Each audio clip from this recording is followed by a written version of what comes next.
Welcome to the Ultimate Tolkien Tournament. This is Middle-earth Madness.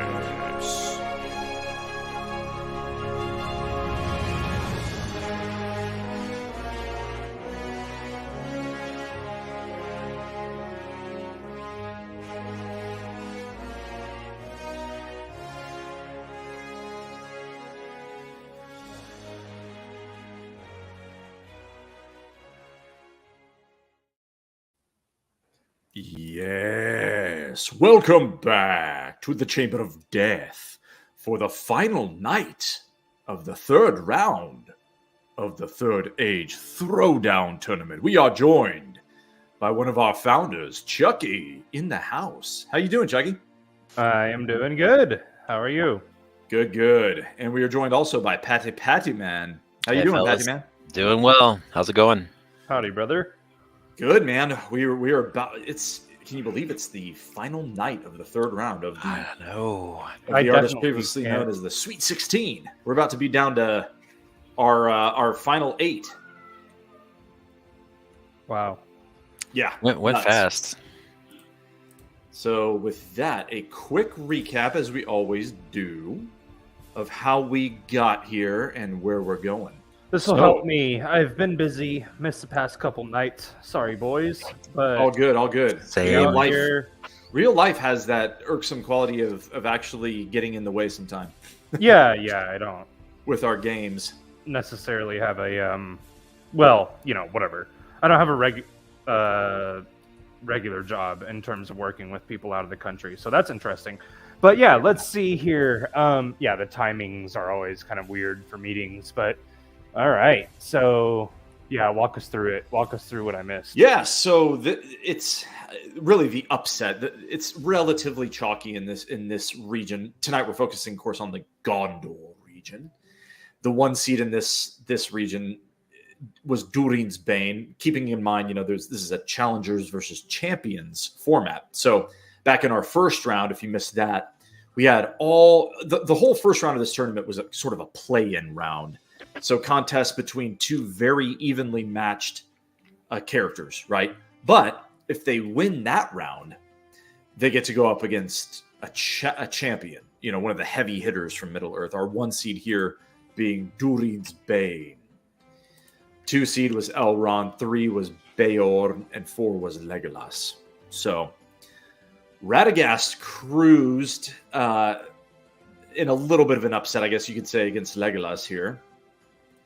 And he will take on the 1 seed now in Durin's Bane, the Balrog of Moria.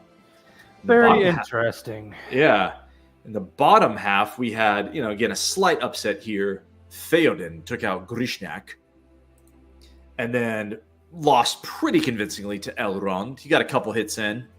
And then Dain is the upset guy in this region. He slew Beorn and will now try to pull another upset to get into the final 8 against Elrond.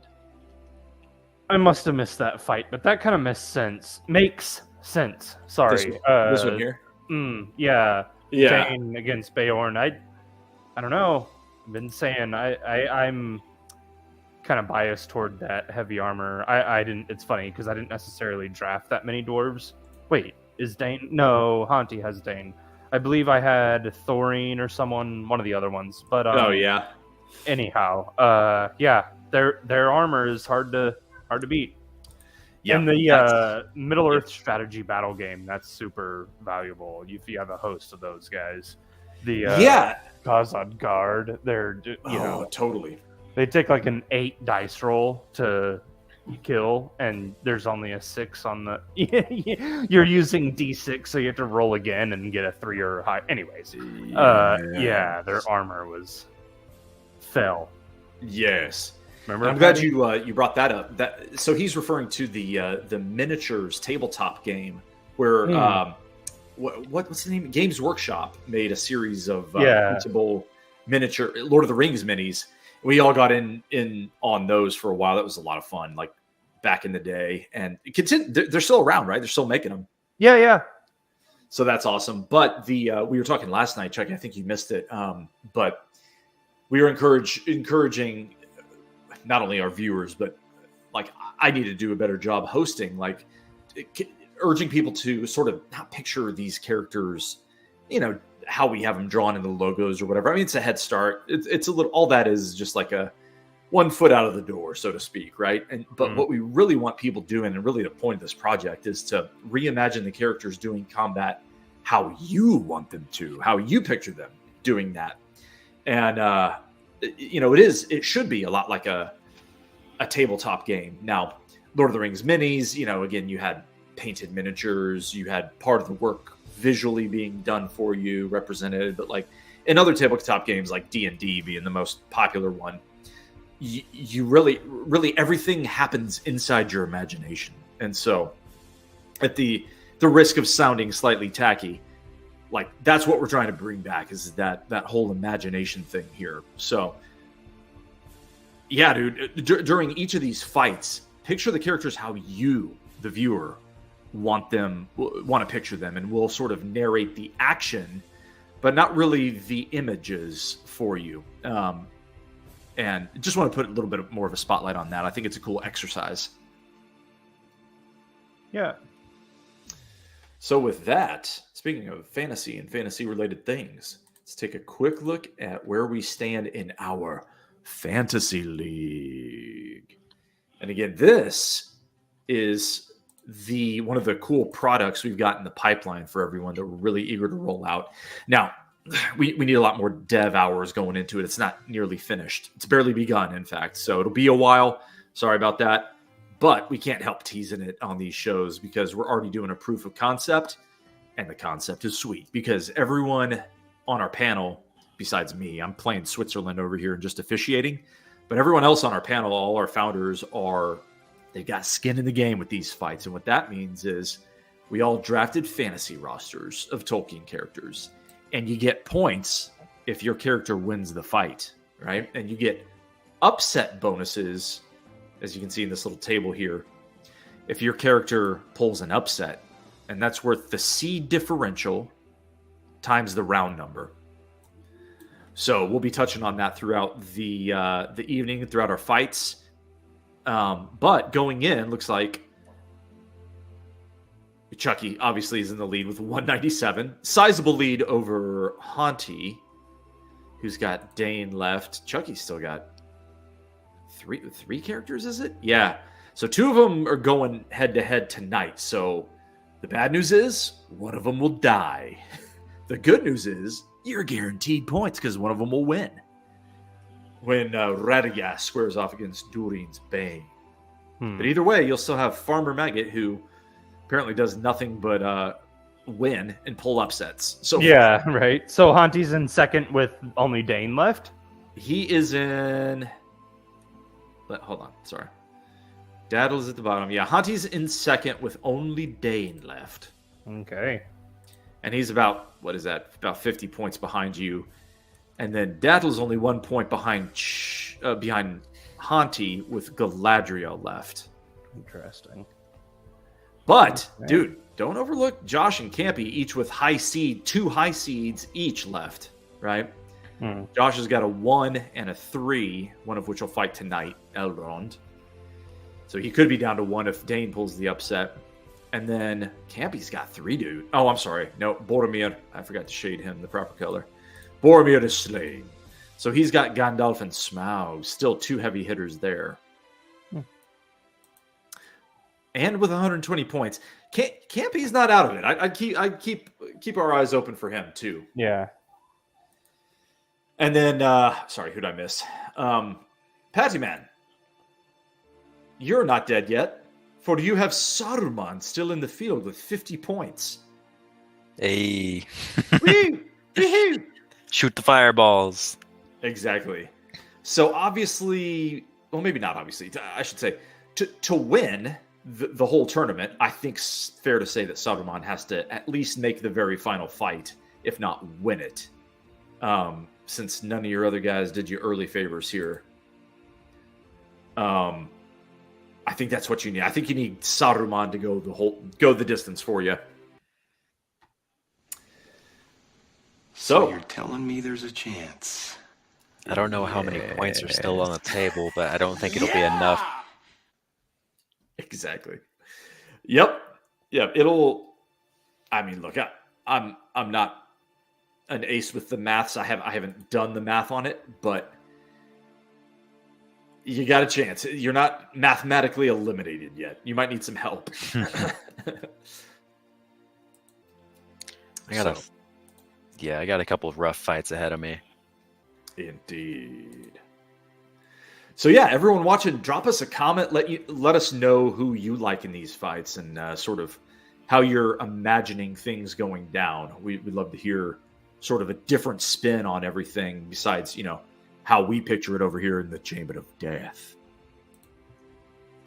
So, without further ado, our first fight of the night. Gentlemen, quick takes on how you see this one playing out, or how it maybe should play out in the lore. Well, speaking of math, whatever. I won't go there. I was about to say, with having both of these characters, maybe I want the upset, but let's start with the lore part. This is very interesting, because obviously Durin's Bane fought Gandalf at the Bridge of Khazad-dûm, and, Radagast is one of the five, wizards. Yeah. Not just the Starry, but one of the 5 wizards, right? And one of the 3 primary ones that are actually named. So, yeah, with that, it's very interesting to think about. Now, I think Gandalf was pretty much overmatched. Even in the story, he kind of used that cheat code with the bridge and used the environment to his advantage. Yep. But if anybody's good at using the environment to their advantage, maybe Radagast is up there. Yeah. So, yeah, who knows? It should be an interesting one. Let's look at these numbers. Anything to add there, Patty Man? I kind of am also leaning towards Durin's Bane here to win because I feel like Gandalf struggled. Like, he died, I don't think Radagast is quite as potent as Gandalf was. But, I mean, I don't know. I could be wrong. The rabbits might come through, Tree roots or whatever else. Squirrels. What does he say in the book? He's like, those are Gundabad wargs. These are, what's he call them? Something rabbits.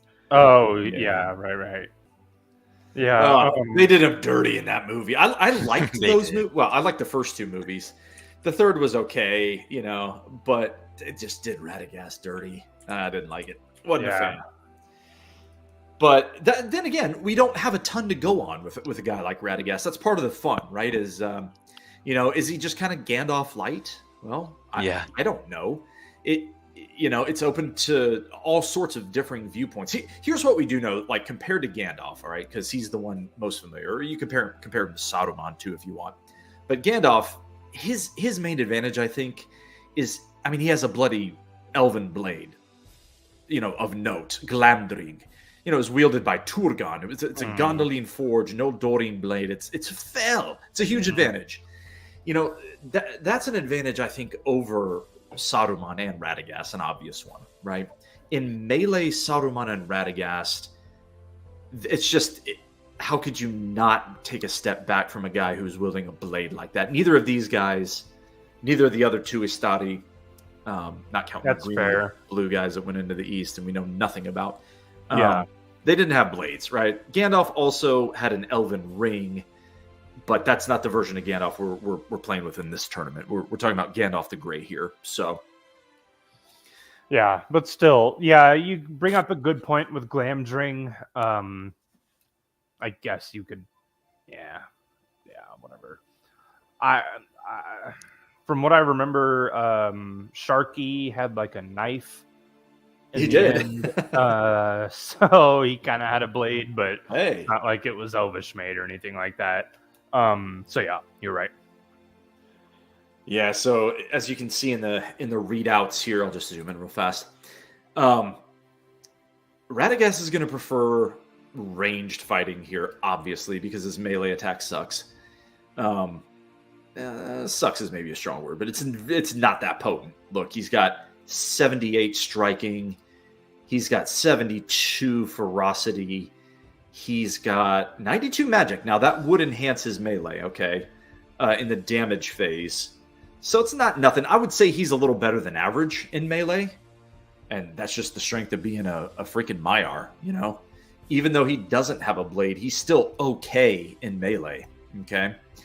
But range damage, he's 74 accuracy, which is good, not elite. But his piercing, you know, only 77. So that is a step back from Gandalf and Saruman on the piercing side of things. So what are Radagast's real strength? If he's okay at melee and he's okay at ranged, he is very wily, elusive, difficult to engage, okay? So he'll dodge a lot of attempts to engage. And Durin's Bane is going to try melee, okay? So he's going to try to engage Radagast, and a lot of the time, 77 agility versus 91 elusiveness, the Balrog is going to fail to engage. So that's something to watch for in the battle. Magic and stamina are two other things, and spirit on defense. So these are defensive stats. Spirit and... just spirit is a defensive stat. So that'll help Radagast in the defensive phase, right? Even when the Balrog does score hits on him, just because his armor sucks, and this is common among all Maiar, okay? Their armor sucks. That's not how they defend themselves, right? 22. But at the end of the day, and Balrogs too, you know, also not depending on armor to defend themselves. They're depending on these stats here: spirit, toughness, but more so the Balrog than Radagast, and then, you know, magic and stamina is where they shine. Deflection, that's, you know, defense against ranged attacks. Pretty even here, but also pretty strong deflection for Radagast. 80's decent there. So who we picking, guys? Who do you like? The Balrog. Yes. Yep. I can't Swift gainsay. and quick. I cannot gainsay that take at all. And I think Chucky's having some technical difficulty, so we will go ahead and cue off this fight. What say you, Patty Man? Let them fight. I couldn't have said it better myself. Let them fight!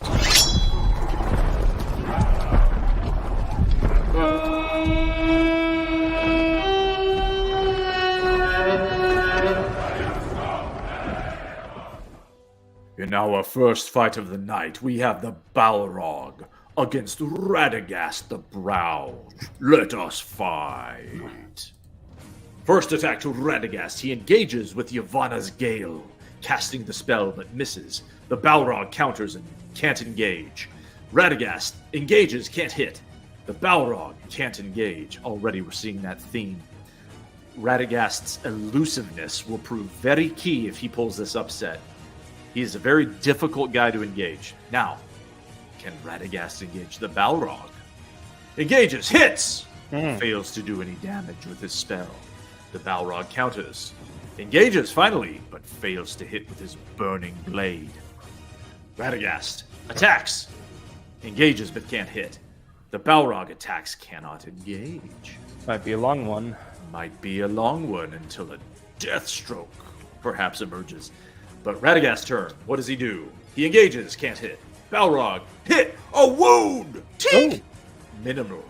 Deflected by Radagast's power. Just knocked his hat off. Yeah, just knocked his hat off. Radagast stoops, gathers his hat, tosses it back on, or perhaps discards it, and then wields his staff. He engages, can't hit. Balrog counters, can't engage. Radagast can't hit. A hit by the Balrog! Tink! Wow. Again, deflected. Radagast good at using his deflective powers there.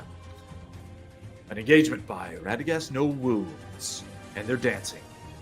Back and forth. A hit and a wound by the Balrog! Slight smite!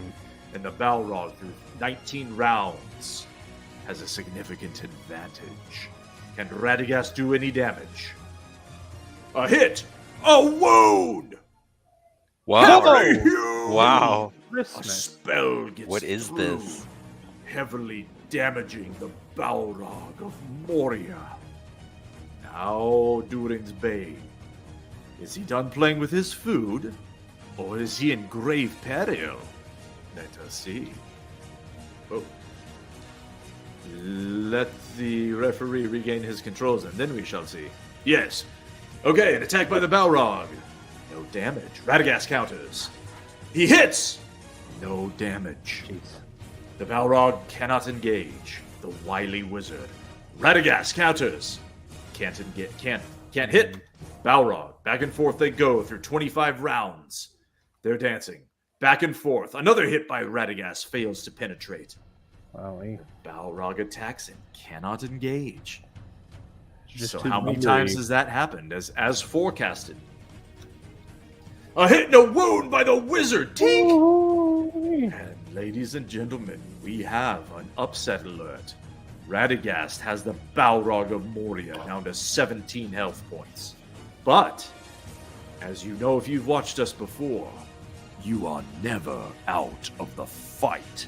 Especially if you are a demon of the ancient world. The Balrog attacks. Engages but can't wound. Radagast counters. Hits. Wounds. Slay! Whoa! And Impossible. Radagast vanquishes the demon. Whoa. Whoa, indeed. 5 seed. Let's go. That's sick. Yeah, Dude. so I'll take. Yeah, wow. Wow. So, lots of points for Chucky. But also lost my top seed. Indeed. So it's It interesting. might not matter at this point. Again, I'm not with the maths, but Yeah, that Dude, might let's- have done it for me, but I'm not might sure either. I haven't ran it, and then done it whatever. for you. A clinch. Because see, if Josh wins it all, I don't know if he scored enough early points for it to matter. You know, or like any of these guys, Patty Man, even you, like guys that still have 1 seeds that are most mathematically likely to go the distance, you know, like Saruman. It'd be 20 plus 30 plus 40 plus 50 plus 60. And Farmer Maggot is still going to win it all, so who cares? 200 points. Yeah. Facts. At this point, he could. So, what have we? Radagast gets 30 for the victory, plus a 4 times 3, 12 upset bonus. 12 and 30 is a 42-point win for Porky, bringing him to 239 points. What a boost. Whoop, whoop. That might do it, dude. That's fell. But I liked my roster, even though I was having issues whenever we were drafting at Dells. But yeah, like the roster. how could you not at this point, right? I liked it from the get-go as well, though. Yeah, I mean, obviously there's some luck involved. I'm not trying to sound like Oh, of course. super smart. No, but it's solid, dude. You had a good mix of, obviously you got like the one that's pulling all the upsets, but Mm-hmm. couple like look at all these guys in the first round that got upsets or that got wins. So that's pretty fell. And then so the good news is again, Radagast with the most valuable win of the tournament. And you also have the second and third most valuable wins of the tournament with Maggot. So Chucky is very glad that we had upset bonuses in this tournament. Mm-hmm. But on the downside, Durin's Bane is slain. Yeah, I kind of wanted him to win it all too. So, oh well. Unfortunate they had to fight each other. Conflict of interest. What are you going to do? So, that is where we're at fantasy-wise, which brings us to the next fight of the night. Ah, yes. Gentlemen, tell me what you think of this fight while I cue up the old battle engine. Rivals, ancient Yes. rivals. Yeah, it could be fun. Let's go Dain. I forget who has who. Who cares? But yeah, let's go Dain. I think it'd be cool. I'm Elfist. We all know this. Yes. Yes, he is. You Elfist mime. Of all the elves, It's understandable, though. You make a good case. Yeah, they're annoying. Of all the elves, Elrond is one of the cooler ones. True. Maybe it's because he's only a half. Mhm. Yeah, that's true. Yeah, he's got some man blood. Yeah. And an elven ring, and he's a lore master. Like, he might actually have a little bit of hair on his testicles, Maybe. unlike most of the other elves, you know. Yeah? Not that. He's not smooth. He's not smooth. He's not shorn. Yeah. That man blood. Yeah, a little bit of man blood. Probably some nipples, too. Dude, I mean, look, he's got an elven ring. That's helpful. Should be. Yeah. It's done well for him in the past, and I mean, I don't know. This is another one of those dudes where it's like 2 seed could win this whole Third Age Throwdown, so you never know. Oh, yeah. Totally. Now, Elrond, so before we get to the numbers, I'll save that thought for when we're looking at the numbers here in a sec. But so Dain, on the other hand, what do we know about dwarves? Well, their strengths are toughness and really, as a race, like all of them are just tough. Lots of hair on their balls. Lots of hair. And they're taller also than I think they were portrayed in the Peter Jackson films. That's my personal opinion. I don't really have data to back that. But I think really the way Tolkien describes it is, they're taller than hobbits. They're not like hobbit-sized, half the size of orcs, right? Did you guys picture them that way? Hobbit-sized fatty mans? Yeah, no, not exactly. No. However, Gimli was great. He was. I can't stand half of the dwarves in the Hobbit movie, so I won't really go there. They look too mannish and maybe too tall. Like, in a way, a couple of them, whoever, Feely and Keely, get out of here with that. But I know. It's like both extremes. You have like the really goofy looking ones, like Bomber. Yeah. And then you have like miniature Aragorn in Thorin, and it's like those are both wrong. Yeah. I hate to give them points, honestly, but some of the best depictions of dwarves are in Rings of Power. Yeah, dude. Yeah, I liked Dain in the Hobbit movies, and I liked Dwalin. Lots of CGI. Valin's brother, he was big too. He's big for a dwarf. Dwalin, you remember in those flashback scenes of Azano Bizarre? Yeah, that's true. That was pretty cool. CGI though. Yeah, I know. Yeah, I'm with you. Even on the dwarves, it was like, what are we doing here? Mm-hmm. But whatever. Okay, so let's get some numbers going here. How are we looking in between these two characters in terms of the battle engine? Well, one is hairier. Where's the hair, Maddenstead? Where's third cop? No, just kidding. Who's got so blue line Dain, green line Elrond. Boy, up and down here. They're each good at what the other sucks at, right? So it makes it a cool matchup. Elrond's going to try to hang back and use the Elven Ring Vilya. I'm looking at the armor. Dain obviously prefers melee with the red axe of Erebor, which is pretty fell. We've seen that already when he hewed down Beor. So Dane's main strengths, let's just run through them real fast. Armor, 88, some of the best armor in the game. Deflection, 80, pretty good at fending off those ranged attacks. Toughness as a race, again, pretty stout, 84. That being said, outside of armor, he's not elite at anything. Does he totally suck ass at anything? Well, magic and spirit, again, not the dwarf strength as a whole group, right? They're not the most magical of folk. So spirit and magic, not where it's at with him. Stamina, solid. Even the ranged attack, he's going to hunk hatchets at you if he absolutely has to. Bad accuracy, but okay piercing. I don't know. I can't say too much about that. Good ferocity, valor, and striking, though. So in melee, he's just a stout, squared-away fighter, you know? Elrond, on the other hand, his main strengths are in those categories that Dain's deficient at, right? So spirit, magic. Again, he's not a wizard. These are only low 80s. Stamina, though, 94. Which is half of his... here, I'll pull it up here real quick. Stamina.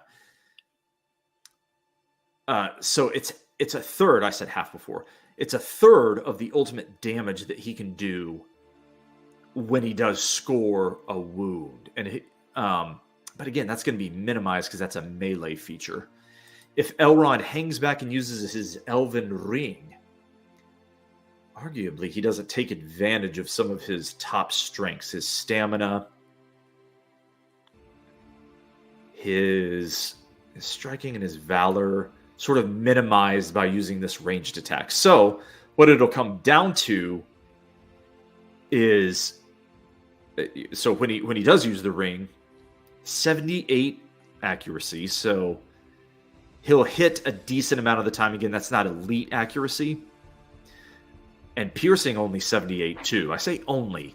Those aren't elite stats for ranged combat. So I don't know. I feel like this is one where Elrond's a pretty balanced character. He could have gone either way with this one, and my initial instinct is that maybe he should have done melee against Dain. But I think what he's counting on is Dain might not be agile enough to engage him very often, because that's going to be a 72 against an 81 elusiveness. Still, Dain will win a fair amount of those. That's not a huge disparate set of stats there, right? So I don't know. We'll have to see how it plays out. This is an interesting one, though. Final thoughts, guys. Who do you got? Man, that armor I think might save him. Dain, I mean. You like the way things have been going? Yeah, the way things have been going. I don't know. I give him a shot. Yeah, so this is Hanti's last man here. Dain is. He's done well. Up against Josh's second to last man and Elrond. Neither of whom are on the panel tonight, but shout out to our two owners that are they got skin in the game on this one. Very well. Shall we fight? Let them fight. Let them fight.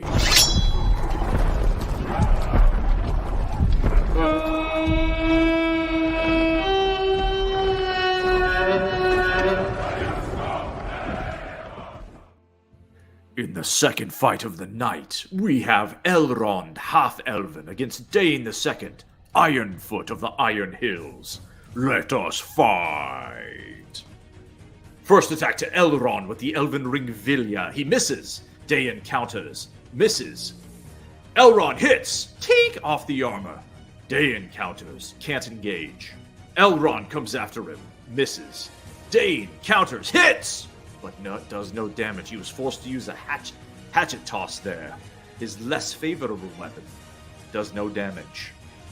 Elrond swats it aside. And in the 7th round, Elrond attacks. Hits! Wounds! Take! Minimal damage off the dwarven armor. The armor? Yes. As predicted pregame. Now, can Dain do any damage? He can't even engage. Also mentioned as a possibility in the pregame. A hit and a wound by Elrond. Again, minimal damage. Dain counters. A hit and a wound! Tink! But it is enough for Dain to take a slight lead in the 10th round. Now, what can Elrond do? He cannot even engage, and then Dain comes back. Can't engage. A hit and a wound by Elrond, a slight smite. A beam with the ring Vilya gets through the armor, and Elrond takes the lead in the 13th round. Can Dain even the fight? An attack. Can't engage. Elrond comes back. Engages but misses. And they're dancing. A hit and a wound by Elrond. Just minimal damage off the dwarvish armor. Dain can't engage with the red axe of Erebor. An engagement by Elrond, but no damage. A hit by Dain, but no damage. Another hatchet toss there, not going to do it. He needs to get through with the red axe of Erebor. Now Elrond in the 21st round attacks. Engages, but cannot do any damage. Dain comes back, and they're dancing a little bit more. A hit, but no damage by Elrond. No engagement by Dain. A retaliation by Elrond, and he does more slight damage. Advantage to Elrond in the 25th round. Now Dain's turn to attack. Can he do any damage? An attack! Whiff! Elrond comes back. Another miss. And back and forth they go. A hit, but no damage by Elrond. Dain swings. Can't engage. Elrond can't engage. And back and forth they go. Into the 34th round. An engagement by Dain. Can't hit. A hit by Elrond. No damage off the dwarvish armor. A hit and a wound by Dain. A gaping slash heavily hewn. And Dain takes the lead in the 36th round with the red axe of Erebor. Elrond's down, but not out. Can the Elf Lord do any damage? He attacks. Misses. Dain counters. Hits, but no damage. Elrond counters. Engages, but doesn't hit. Dain comes back. Can't engage. Elrond can't hit. Dain can't engage. Elrond can't hit. Boy, two shifty characters here, man. Through 44 rounds. Dain engages, can't hit. Elrond comes back, hit, wounds, a slight smite to even the fight and take a slight lead with the sword of Imladris. So Elrond using his less favorable weapon there, and it works. Now Dain has to get off, dust himself off, and attack. Can't engage. Elrond counters, hits, wounds, teek, with the Ring of Vilya off the dwarvish armor. Can Dain even the fight? He attacks. He engages. Cannot hit. Elrond engages. Can't hit. Dain can't even engage. Elrond hits and wounds. Tink! With the sword off the armor. Minimal damage. Might be now or never for Dain in the 52nd round. An attack. An engagement. No hitting. Hit, but no damage for Elrond. And back and forth they go. A hit and a wound by Elrond. Slight smite. Taking Dain down to the very brink of death. Last chance for the Dwarf of the Iron Hills. Now or never.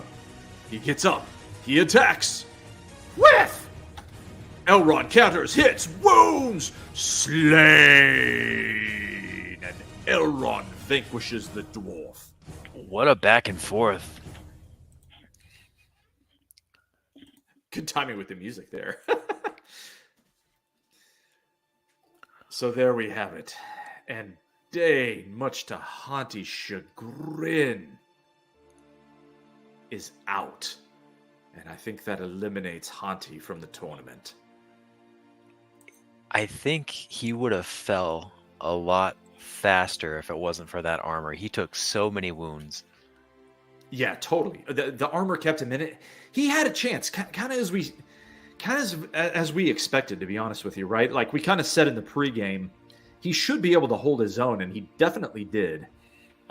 Just not quite enough to pull that kind of an upset, against a 2 seed at the end of the day. What a run, though. Shout out Hanti. It was a good run by Hanti too. The fastest start in the game. We're talking, of course, again about our fantasy league here. Dain has just been slain. And so there you have it. Whereas Elrond, much to Josh's delight, gets a 30-point victory, bringing Josh to 100 points. Very nice indeed.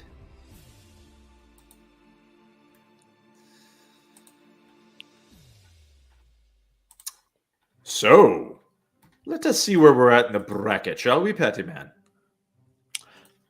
Pull it up. Let me update it right quick. Let me see here. Elrond beats Dain. That's right. Get that going right there. Who has And we Elrond will- again? Josh. Josh. Okay. I feel like, yeah, those two haven't even started to play yet. They have Yeah, a lot more to go. exactly right. Yep. So we're going to share this. We're going to go right down here to the Gondor region. And here is where whoa, we are not in the Gondor region anymore. Here we go. Over. Yeah. Ah. All right. So, in the Elite Eight, make it official here. We will have Radagast against Elrond. Interesting. Okay. 2 members of the White Council.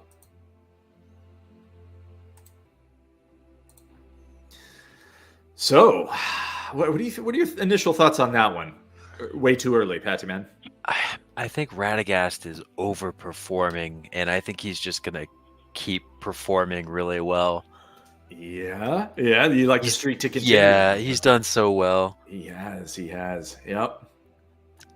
And if he wins that, let's see, who would he go up against in the final four, the Fell Four? Winner of Saruman and Smaug. White Council battle? Maybe. Yeah. This would be cool. It would. I have a feeling Smaug takes that one. But, I hope not. Yeah, I know, man. I know. Saruman's your last guy. For my sake and for entertainment's sake. Yeah, you're all for the all wizard final over there. Yeah, wizard final. Where's Gandalf? He's dead, right? He's over on this side. No, he's got Galadriel. Okay. Mm-hmm. Yep. So that's the Elite Eight matchup on this Well, I side. guess either way, that could be 3 people in the White Council. It could. Or 3 of the White Council in the finals. Right.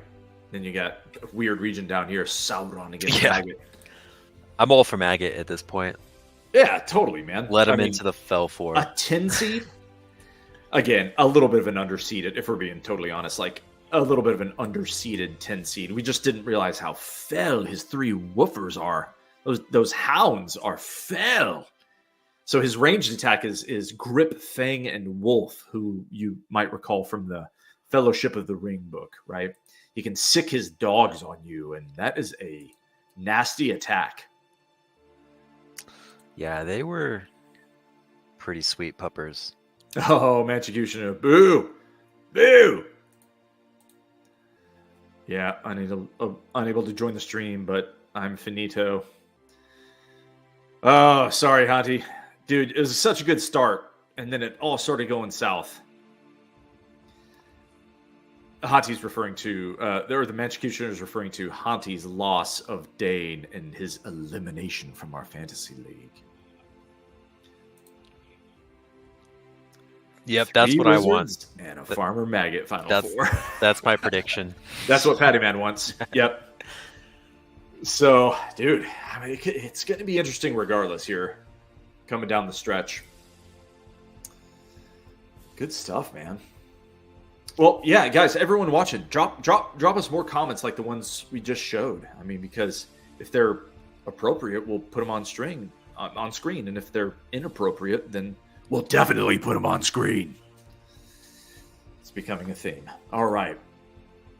So before we head out for the evening, again, thanks everyone for watching. Do us a favor, do all that stuff in red at the bottom of your screen. Really helps the everything from the algorithms, to get the word out to folks who might enjoy what you're seeing here. Keep in mind also, this is only the very beginning. I sound like a bunch of cock teases saying that to you, but it's so true. If you could just see the products that we're about to roll out and unleash upon you from here in the Chamber of Death. I'm talking, of course, about an app version or an official, browser-based version of the Fantasy League that you just sort of saw the proof of concept for on this stream. That's what we want to roll out for you guys. And in order to do that, we need, more time and dev dollars. So it's gonna take all that. But the way you can help out, in addition to, hey, if you're a coder, if you're a developer, let's connect. Obviously, that we would love to connect and talk about partnering on a project like this, because we got a long way to go and it's kind of hard to see the light at this stage, except in our heads, in our imaginations, right? I'm trying to bring back imagination up in here, Patty man. But yeah, let's connect. Like, follow us on socials and drop us a line. MiddleEarthMadness.com. Go ahead. check out the website. I can't stress how beautiful this website is. Yeah, much appreciated, man. That's bottom of your screen. MiddleEarthMadness.com. It's got everything you need there. Bottom of every page, links to all of our socials, whatever your favorite streaming platforms are. Follow us on all those. And hey, man, might as well tell a friend. If they're into Lord of the Rings, they're going to love this shit. Even if they're not. They need to be. So what are you waiting for? As someone once said, there's two types of people. Those who have read and love Lord of the Rings, and those who are going to read and love Lord of the Rings. That's so true, though, man. It is. I had one ex-girlfriend, true story, went to your high school, Patty, man. Oh, who wow. is literally the only human. Now, okay, to be fair, I do encounter middle of the roaders who are like, oh yeah, so the movies are pretty cool, and not cool enough for me to like read the books or whatever, because there were weird things like flying dragons and orcs and stuff that I don't really understand. Mediocre type people. But the movies are pretty cool, those kind of people. But I had a girlfriend in high school who could not, very, very like engineer mind, right? Who, nothing against engineers, right? But this particular one just lacked any ounce of creativity, like not a creative bone in the girl's body, right? And she's just like, I cannot suspend my disbelief long enough to believe that, like, oh, there's a world of halflings and orcs, and those things are not real. So I can't read that. And I'm like, okay, well, clearly we can't date anymore. Bye-bye. Big red flag. Yeah, dude. But she's pretty much the only person like that. So I think your quote holds true. I actually just saw that quote on the back of this new copy of Lord of the Rings I just got yesterday. I had a dude. What's what copy? Did they release a new version, or what copy did you get? Let's see. The one I got is Lord of the Rings illustrated hardback, and I don't know what version this one is. I think it's the second edition. Is it from the Folio Society? Let's see. Like the really, really sweet, expensive ones? This one has like the red pages with like the inscription on the ring, like on the side of the spine here. I could take a picture and show it to you. It's really cool. I'm almost scared to open it because I don't want to bend any pages. I hear you. I kind of unofficially collect versions of Lord of the Rings. I'm very nostalgic for the ones that I read when I was a kid, so I've sort of repurchased all those over time, like the first edition, not the first edition of the book, but the first edition that I read. Did you hear about the first edition Hobbit book that was going for sale? I think for like 10 grand. Oh, I did hear about this. Something Yeah, this was like that. bonkers, and it was autographed too, wasn't it? I think so. Would be an impressive addition to a collection. I'm pulling one up that. Let me see if I can. There's a pre-note here about the edition of this book. Is there? I believe so. There is a. Let me see.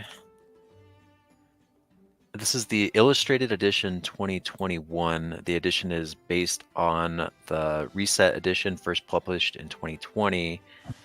Let's see. List of illustrations. Note on the illustrations. Forward to the second edition. Cool. Yeah, I'll take a picture of it. It's really cool looking. I had a paperback for a long time, and it just got tore to shreds. So I figured I might treat myself and get myself a very nice edition. Dude, very cool. Now, this one Speaking of nice... Go ahead. Oh, this one came as I guess like a collector's set with The Hobbit and the Silmarillion. And they all have this really... No way. Neat, Yeah, they have this really neat design on them. You'll see But it. you're not talking about the one on screen right now, are you? Just to be clear. No, not that one. Okay, dude, these are also super cool. Those are cool. See, this whole company. So this is the Folio Society, and they just do ridiculously sweet versions of books, like a ton of different books. But Tolkien, they go hard on Tolkien too, as you can see. Now you're going to pay $220 for the set. And the reason I haven't pulled the trigger on these is like, dude, I think they're super slick. Those are very nice. But just, I don't know, the art style. Oh, I almost hesitate to say it because it's kick-ass. But the art style, I mean, look at this, right? Like, okay. Mm-hmm. I mean, I'm not Also, crapping on it. Trust me. is- Like, look at this. Witch King against Eowyn. Yeah, it's interesting. I'm just kind of like, all right. It's just a very weird art style. They almost look velvet, like a velvet cover. Is that what that is? Almost. So it's fabric. Yeah, it's like a fabric cover. Hardcover, but fabric coated. I mean, look, dude, those maps are titties, though. Look at that. Oof. It's I sexy. might end up snagging it. I don't know. When I'm feeling saucy, I haven't done it yet, but yeah, Folio Society. Keep it in mind for they've got some kick-ass versions of a lot of different cool books. Yeah, this one I got was $90, so not cheap, but I love it. And it's a one volume set, so it's one book. Yeah, one tome. volume, one big book. Oh, Chucky, hey, you're back. Hey, sorry. Dude, you guys okay over there? Yeah, we're fine. It's just whatever. Power. Freaking power. Yeah. Storms. Cool. Well, let's log off. That's all we got for tonight. Darn. We appreciate everyone for watching. Last thing, a quick shout out to our sponsor, D-Lab Hot Sauce in the house, our first sponsor. Oh, thank you. Dude, The best. yeah, best hot sauce you're going to find anywhere. Aggressive stuff on down to the more, I mean, they don't have anything that's I would call mild, but, more approachable. Put it this way, my 4-year-old eats it on her eggs. Yeah, Garden Goddess is definitely. Garden Goddess is freaking delicious, and Thank you. it's heat, but it's still approachable, and that full spectrum all the way to the ones that are just super adventurous and risky. So, Chucky, Yeah, add that's to how I that. like it. Yeah, risky and adventurous. That's how I like to live my life. So, Boom. yeah, try to put that into the sauces, and yeah, a lot more to come. Especially this time of year, a lot of my peppers are coming, starting to pot up in the garden. So, yeah, it gets super busy around, midsummer into summer. And yeah, I'll have some for everybody that wants it. I'm sending some to Colorado for Patty Man here, Hey. and then also getting a box ready to go to the UK, which is very cool. They're That's going to do really a cool. review for me, and yeah, I'm going to ask them to take pictures, hopefully somewhere cool of it, and so I can say D-Lab and you know what I mean. I think it's Definitely. maybe been to Canada and Mexico, maybe Mexico. Sweet. I don't know. You know what I'm saying? This is one of the first international things. So, yeah, cool to have them helping me out. I'd shout them out right now, but it's a little early for that. I'm kind of spilling the beans, so we'll wait. But yeah, thanks for the shout out. Sorry, I had to fall off for a second there. Of course. Yeah, no worries. I'll go rewatch the last fight. I missed it, but that's what the videos are for. So. Yeah, if you missed any fights, go to YouTube. Go to our YouTube site. We won't link it here, but easiest way to find all of our links again is to go to MiddleEarthMadness.com. Bottom of every page, you'll see the little circular logos for all our socials. And if you go to the events page, you can link directly to all our YouTubes. We have featured fights, which are the best fights from each round are on there on our events page. So check them out. Tell a friend. Appreciate you guys. All right, guys. Thanks so much for jumping on tonight. With that, we are out. And thanks everyone for watching, whether you're watching this live on our stream or catching the YouTube later. So until the next battle, which will be the Elite 8 Final 8, guys. Remember, as Professor Tolkien says, you can only come to the morning through the shadows. And where there is life, there is always hope. You are never out of the fight.